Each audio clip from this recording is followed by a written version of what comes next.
There was a time back in 2016 when Google was hit with a massive fine of $2.42 billion. Why? Well, because they were accused of illegally collecting data from children without their parents' consent. But here's the kicker. Google wasn't even aware that they were doing it. How is that even possible? Well, it's because they were trusting the wrong source. They were relying on their advertising partners to tell them that these practices were okay, and these advertising partners were giving them this information based on the data that they had collected, but that data was based on children providing false information about their age. So ultimately, Google was fined for something that they didn't even know was happening. This story is a great reminder for all of us that we should never trust the first thing we hear, and we should always get a second opinion. But in today's fast-paced world, it can be difficult to know where to turn for that second advice.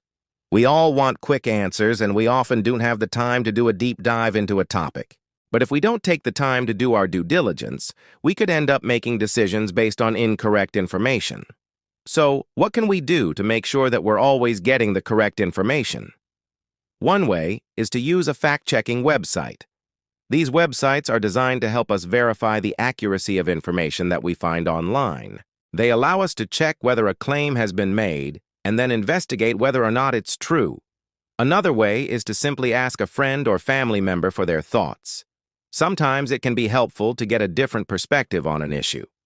Talking to someone else can also help us to better understand our own biases and how they may be affecting the way we see things. In today's age, it's more important than ever to be able to cite our sources correctly.